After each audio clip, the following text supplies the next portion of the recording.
Hello friends, അസ്സാം വലൈക്കും. ഇതെന്താണെന്നറിയോ, ഇതിവിടെ അടുത്തുള്ള വിധാം പാർക്ക് എന്ന് പറയുന്നൊരു പാർക്കാണ്. പക്ഷേ പാർക്ക് എന്നുള്ള പേര് മാത്രമേ ഉള്ളൂ കേട്ടോ. പിള്ളേർക്ക് കളിക്കാൻ പാകത്തിന് അല്ലെങ്കിൽ പിള്ളേരുടെ എൻജോയ്മെൻറ്റിന് പറ്റിയ ഒരു സാധനം ഇതിനകത്തില്ല.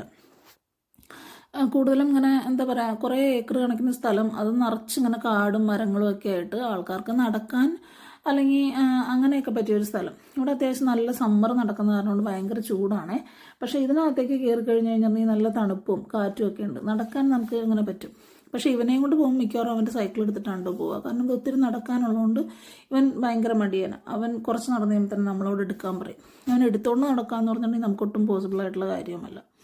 പിന്നെ ഇതിനകത്ത് ഇങ്ങനത്തെ കുറേ സംഭവങ്ങളൊക്കെ അവരിങ്ങനെ പണിത് വെച്ചിട്ടുണ്ട് കേട്ടോ. അതായത് ആൾക്കാർക്കൊക്കെ എക്സസൈസ് ചെയ്യാൻ പറ്റുന്ന സാധനങ്ങളൊക്കെയാണത്. ചെറുതിയ ആൾക്കാർക്ക് പറ്റിയതും വലിയ ആൾക്കാർക്ക് പറ്റിയതും അങ്ങനെയൊക്കെ പണിത് വെച്ചിട്ടുണ്ട്. ഓരോ ഗ്യാപ്പിലും ഇങ്ങനത്തെ കുറേ എന്തൊക്കെയോ സാധനങ്ങൾ. അല്ലാതെ അങ്ങനെ ഞാൻ നേരത്തെ പറഞ്ഞ തൊട്ട് പിള്ളേർക്ക് അങ്ങനെ എൻജോയ് ചെയ്യാൻ പറ്റുന്ന അല്ലെങ്കിൽ പിള്ളേരുടെ പാർക്കിൽ പറ്റിയ സാധനങ്ങളൊന്നുമില്ല. ദൈവം ഇവിടെ വരുന്നത് മെയിനായിട്ട് ദൈവമ തൂങ്ങിക്കിടക്കാൻ വേണ്ടിയിട്ടാണ്. പിന്നെ അവിടെ ഒരു വലിയ മുത്തശ്ശന്മാരും ഒക്കെ ഉണ്ടായിരുന്നു. പിള്ളേർ കുറേ നേരം അതിൻ്റെ മേളിൽ കൂടെ കയറി കളിക്കുന്നുണ്ടായിരുന്നു. പിന്നെ എനിക്ക് പേടിയായി. ഞാൻ ഇറങ്ങാൻ പറഞ്ഞു. വല്ല ചൊറിയുമ്പോഴും ഒക്കെ ഉണ്ടെങ്കിൽ പിന്നെ ചൊറിയത്തില്ലേ, അതുകൊണ്ട്. പിന്നെ അത് കണ്ടോ, ഇത് കാണുന്നത് പോലെ മുയലും മാനൊക്കെ ഉണ്ടെന്ന് ഞാൻ കേട്ടിട്ടുണ്ട് കേട്ടോ. ഞാൻ കണ്ടിട്ടില്ല, ആദ്യമായിട്ടാണ് ഞാൻ ഇതിൻ്റെ അകത്ത് ഇങ്ങനെ ഒരു മുയലിനെ കാണുന്നത്. പക്ഷെ ഒന്നാമത് ഭയങ്കര കാടായതുകൊണ്ട് ആർക്കും അതിൻ്റെ ഉള്ളിലേക്ക് കയറാനായിട്ട് ഇച്ചിരി പാടാണ്. കാരണം ഈ കാടിനകത്ത് നമുക്ക് ഈ നടക്കാനുള്ള വഴി വെട്ടിയിട്ടേക്കുന്നതല്ലാതെ ബാക്കി എല്ലായിടത്തും നിറച്ച് മരങ്ങളുണ്ട്. അത് കൂടാതെ ഉണ്ടോ ചൊറിയനുമാണ്, നല്ല കൊടിത്തുവാന്നൊക്കെ പറയുന്നു തോന്നുന്നു അതിനെ.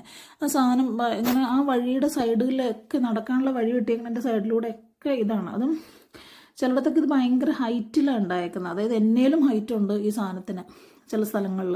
അത്രയ്ക്കും ഹൈറ്റിലാണ് ഇത് വലുതായേക്കുന്നത്. ഞാനിന്ന് കഴിഞ്ഞ തവണ ഒരു വീഡിയോ ഇട്ടില്ലായിരുന്നു, കുറേ പഴങ്ങളുടെ ഫ്രൂട്ട്സിൻ്റെ, അതായത് ആപ്പിളും പേറും പ്ലമ്മൊക്കെ പൊട്ടിക്കുന്നത്. അത് ഈ കാടിനകത്താണ്ടോ, ഈ കാടിനകത്താണ് അതിൻ്റെ ഒരു ഗാർഡൻ ഉള്ളത്. പക്ഷെ ഗാർഡൻ ഒന്നും പറയാൻ പറ്റില്ല, ഭയങ്കര കാടിൻ്റെ അകത്താണ് അതുള്ളത്. അതുകൊണ്ടോ ഈ നിറച്ചത് ആ കൊടുത്തുപോയാൽ വലുതായി നിൽക്കുന്നത്. അതുകൊണ്ട് ഉള്ളിലേക്ക് അവർ വെട്ടിയേക്കുന്ന വഴി കൂടെ അല്ലാതെ ഉള്ളിലേക്ക് പോവുക ഒട്ടും പോസിബിൾ അല്ല. അങ്ങനെ ഞങ്ങൾ കുറേ നേരം അതിൽ കൂടെയൊക്കെ നടന്നു. അത് കഴിഞ്ഞ് ഞങ്ങൾ തിരിച്ച് വീട്ടിൽ പോന്നു. അപ്പോൾ ഇന്നത്തേക്കുള്ള വീഡിയോ അത്രയേ ഉള്ളൂ. ബായ്, അസ്സലാമു അലൈക്കും.